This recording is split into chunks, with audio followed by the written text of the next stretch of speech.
తిరిస్తా ఉన్నాడు. పోలీసుల సమక్షంలో మంత్రి పోయి ఇళ్ళకు పోయి చేస్తా ఉన్నాడు.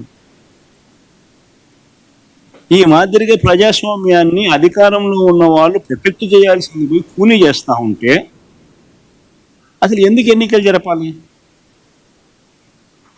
మీరే డిక్లేర్ చేసేసుకోండి, రాదు మున్సిపల్ చైర్మన్లు మీరే అని చెప్పి డిక్లేర్ చేసేసుకోండి, అయిపోయింది కదా, సులభం కదా. ఇదే మేము అధికారంలో ఉన్నప్పుడు ఒక చిన్న ఘటన చెప్తాం. వైఎస్ఆర్సీపీ అధికారంలో ఉన్నప్పుడు మొత్తం వైఎస్ఆర్సీపీ స్వీప్ చేసింది. 2 చోట్ల మాత్రం టీడీపీ గెలిచింది. తాడిపత్రి అండ్ దర్శి 2 చోట్ల మాత్రం టీడీపీ గెలిచింది. తాడిపత్రిలో 38 స్థానాలకు వైఎస్ఆర్సీపీ 18, టీడీపీకి 20 గెలిస్తే 2 స్థానాలు టీడీపీకి వైసీపీ కన్నా ఎక్కువ ఉన్నాయి. ఎక్కువ ఉంటే 2 స్థానాలు మేము తలుచుకుని ఆ రోజు ఆ 2ను ఈ పక్క తిప్పేసి వైసీపీని సొంతం చేసుకుని ఉన్నాం ఆ స్థానాన్ని. కానీ ఆ రోజు జగన్ ఏం చేశాడో ఒకసారి చూద్దామా? ఆ రోజు తెలుగుదేశం పార్టీ ఇన్ఛార్జ్ జగన్ గురించి ఏం మాట్లాడాడో ఒకసారి ప్లే చేద్దాం. ఏం తప్పు లేదు, ఇది CM Andhra Pradesh, I'm part of it. ఇప్పుడు మాకు వాళ్ళు వైర్ ఏముంటే తిరుగుతుండొచ్చు, కానీ as a chairman I can meet anybody. I can't meet Jagan.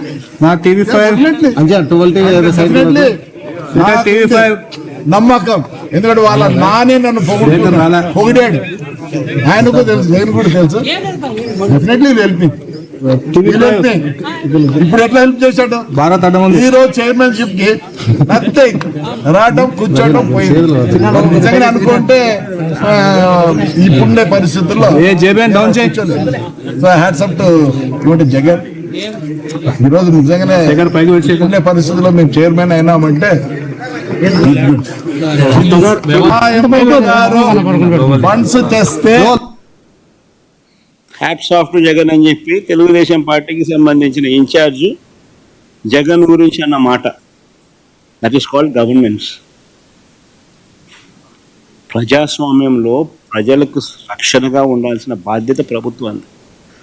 అలాంటి ప్రభుత్వం ఎలా ప్రవర్తిస్తుంది అన్నది వెరీ వెరీ ఇంపార్టెంట్ ఆస్పెక్ట్. అధికార బలం ఉంది కదా అని చెప్పి ఇష్టం వచ్చినట్టుగా ప్రతిదీ కూడా నాకే కావాలి అని చెప్పి దోచేయడం అన్నది, మనది కాని పదవులు కూడా మనకు రావాలి అని చెప్పి ఆశపడడం అన్నది తప్పు. ఈ పెద్ద మనిషి చంద్రబాబు నాయుడుకి జ్ఞానం, బుద్ధి రెండూ లేవు కాబట్టి రాష్ట్రం ఈ మాదిరిగా పరిపాలన చేస్తూ ఉన్నాడు కాబట్టి రాష్ట్రం నిజంగానే ఇంత అధ్వానమైన పరిస్థితిలో ఈరోజు ఉంది. ఇప్పటికైనా కానీ త్వరగా ఎన్నికలు రావాలని జమిలి గిమిలి అంటా ఉన్నారు. తొందరగా, ఎంత తొందరగా వస్తే అంత తొందరగా మంచిది. ఇంత తొందరగా వస్తే ఈ మనిషిని ఎప్పుడెప్పుడు పంపించాలా అని చెప్పి ప్రజలందరూ కూడా ఎదురు చూస్తూ ఉన్నారు.